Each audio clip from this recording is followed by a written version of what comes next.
परेशानी कुछ न कुछ आती है, परंतु परेशानी से हम कैसे निकले? भगवान के राम के जीवन में भी एक बार परेशानी आ गई। वन में राक्षस ने उनकी धर्मपत्नी सीता का हरण कर लिया।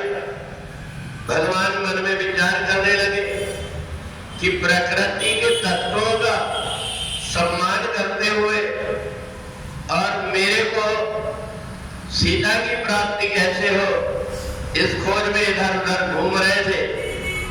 उन्हें दालव्य ऋषि मिले। दालव्य ऋषि ने कहा, एक काम करो, तुम आध्यात्मिक ऊर्जा को बढ़ाओ, दूसरे सब प्रकार के व्यक्ति तुम्हारी सहायता करने लगेंगे। तुम एक काम करो, आने वाले समय में फाल्गुन मास की एकादशी आ रही है, उस एकादशी का नाम विजया है। तो आप उस विजया एकादशी के दिन सुबह से शाम तक की साधना करके और रात्रि में भी परमात्मा का चिंतन करके और फिर दूसरे दिन से अपना काम ढूंढने का प्रारंभ कर दो, तुम्हें सहायता मिलती रहेगी। भगवान ने वैसे ही किया।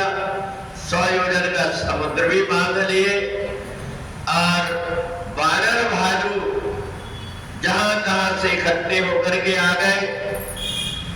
भगवान के पास में कुछ नहीं था, उसी वन से एक धनुष बाण बनाया। जिस रावण के पास में भट्ट, सुभट्ट, महाभट्ट, दारुण भट्ट इतनी सारी सेना थी, उनको परास्त करके सीता जी को प्राप्त कर लिया। तो इसलिए जो भी व्यक्ति फाल्गुन मास के कृष्ण पक्ष की एकादशी के दिन परमात्मा का चिंतन करता है, उसका अध्यात्म ज्ञान आत्मा को साक्षात करने के काम आता है।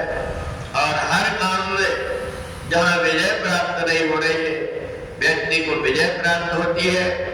प्रातः काल उठ करके सबसे पहले भगवान सूर्यदेव को जल दे करके ओम नमो भगवते वासुदेवाय का जाप करते हुए पूरा दिन पूरी रात्रि व्यतीत करते हुए और फिर उन व्रत के प्रभाव को अपने जीवन में अनुसरण करके किसी की आत्मा ना दुखे, इसका ध्यान रख करके जो व्यक्ति कर्म करता है उसकी सब प्रकार के कार्यों में विजय प्राप्त होती है।